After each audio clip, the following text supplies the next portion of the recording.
이번에는 조금 이렇게 복잡한 내력 문제를 한번 풀어보도록 하겠습니다. 120도 간격으로 배치된 4세트의 유연한 케이블이 통신탑을 안정시키기 위해 사용되고 있다고 합니다. 이게 무슨 말이냐면 요렇게 탑이 있다고 하면은 120도 간격, 그러니까 한 바퀴가 360도니까 제가 좀 그림을 잘 이상하게 그릴 수도 있겠지만 이게 케이블이 3개가 있는 거죠. 그래서 요 간격 자체가 120도입니다. 위에서 보면은 이렇게 안정적으로 이렇게 120도 간격으로 케이블이 3개가 이렇게 세 방향에서 유통수단급을 지지하고 있어요. 근데 그런 케이블이 하나, 둘, 셋, 4개, 4세트가 이렇게 3개가 한 세트가 돼서 지지를 하고 있다. 그런데 이 통수탑의 높이가 4,000피트이고요. 탑의 그 자중은요, 1피트에 40파운드씩으로 이제 계산을 하라고 되어 있습니다.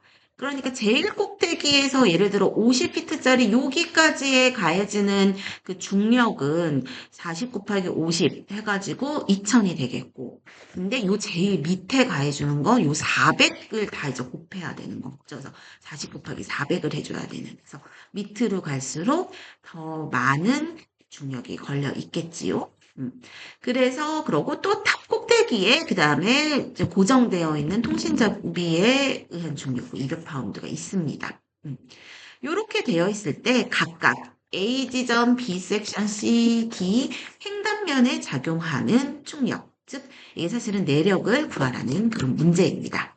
문제가 이해가 됐으면 문제를 한번 풀어보도록 하겠습니다. 그래서 먼저 제일 위에 있는 파트에 프리바디 다이어그램을 그려보았어요.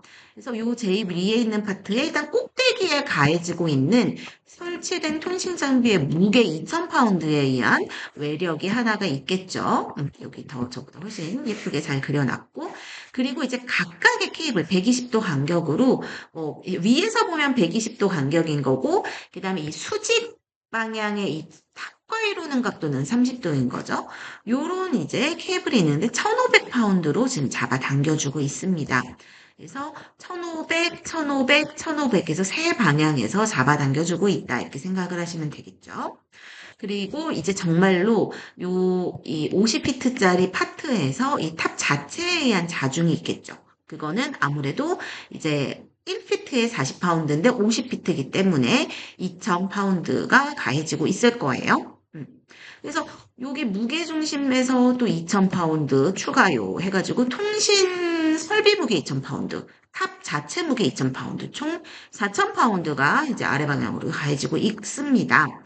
그래서 요거를 이제 한번 우리가 힘의 평형은 0이다라고 해가지고 계산을 해보면 이 옆으로 30도 방향으로 케이블에서 작용을 하고 있는 이 1500파운드 중에 실제로 이제 그 아래 방향으로 얘를 이제 당겨주고 있는 그 힘은 30도 방향이니까 코사인 30도에서 1500에다가 코사인 30도를 한 게 케이블 하나가 아래 방향으로 지금 당겨주고 있는 힘인데 그런 케이블이 120도 간격으로 몇 개 있다? 총 3개가 있습니다. 그래서 요거 힘이 하나가 있고 이 케이블에 의한 이 케이블에 그 당겨지는 힘을 분해한 힘, 외력 하나가 있고 그 탑 무게 자체에 의한 외력 하나 있고 통신 장비에 의한 무게 2000파운드. 요렇게 세 가지가 모두 아래 방향으로 가해지고 있는데 이것을 떠받치는 내력이 AA 횡단면에서 충력으로 반대 방향으로 작용을 하고 있겠죠. 요렇게 해가지고 아까 말한 것처럼 그 우리 탑 자체의 무게도 2000파운드였으니까 이 세 가지 계산을 해보면 A 방향으로 축 방향 힘은 7,900파운드가 작용을 하고 있겠구나라는 걸 알 수 있습니다. X축 방향으로는요, 어차피 아까 얘기를 한 것처럼 이렇게 120도 간격으로 같은 힘을 가해주면서 평형을 이루고 있기 때문에 X축 방향의 힘의 합력은 당연히 0이 되겠지요. 이런 방법으로 사실은 섹션 B에서 C에서 D에서의 각각의 내력을 모두 계산을 할 수가 있습니다. 예를 들어서 이제 B에서 계산을 하려 그러면 다른 것들은 이제 A랑 동일한데 여기 추가 1250에다가 40도짜리 코사인 40 곱한 요거를 이제 추가해 줘야 되겠고 무게 같은 경우에도 아까는 50피트였는데 이제는 위에서부터 여기까지 전체니까 150피트죠. 그래서 6000파운드로 탑의 자중이 늘어났다. 요 두 가지 요소만 고려해줘서 그러니까 당연히 B에서는 훨씬 더 큰 힘으로 얘를 버텨주고 있겠죠. 내력이 가해지고 있겠죠.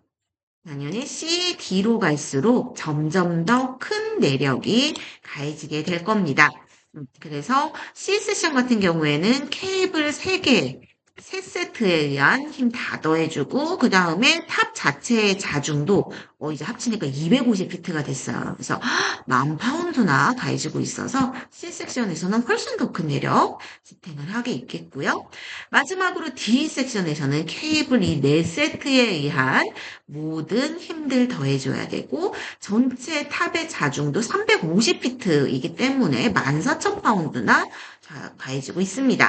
이 모든 힘을 버텨낼 수 있는 횡단면 D에서의 충력 25,800파운드까지 하나하나 차근차근 구해 주실 수 있겠습니다. 수고하셨습니다.